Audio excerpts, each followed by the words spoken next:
Sikubingelele mbukelo we-PVM TV la esikhona sakaDukuza emgubheni kaShaka lapho khona ziphelele insizwa kukhona nensizwa ivunule kamnandi ezihlonipha inkonzo yazo. Ngabe sikhuluma noba mntababa? Ukhuluma noNkosi Namandla wakwaMadlopho mfowethu. Usiphamandla? Nkosi Namandla wakwaMadlopho. WakwaMadlopho. Mr Madlophe noma ungakathathwa angisho kuningi kodwa ngisho njengamanje ungakathathwa ngoba kuseza izinto inegama. Ngabe usuku la namhlanje liphathe kanjani mntababa? Usuku la namhlanje ngijabule ngaphakathi mfowethu kahle kakhulu. Ukumenywa nje konyazi bese nathi lusikhumbula lumeme nathi ukuthi siliphekezele ukuzogubha umgubho wenkosi uShaka. Ngijabule kakhulu. Ukunijabulise kakhulu nanokuthi luze lagcina lufike endaweni yaseSteng.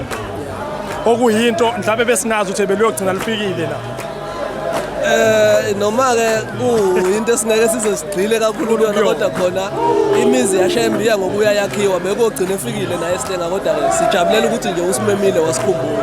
Hey, sesiphoxwa yona imvula esisenza ukuthi kube kanje asakhona nokuthi abantu sibone kahle nabanye abantu ngabe nanokuvunulwa kahle nani nithi ukuhamba nibuka ukuthi abantu nibabona kanjani yize nani nigcine nithatha ngoba kuthiwa induku enhle igawule ezulu.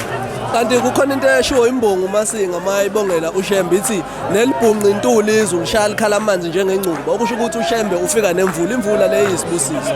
Isibusiso esikhulu ngoba ngisho nami inganginetha nami sengibusisekile.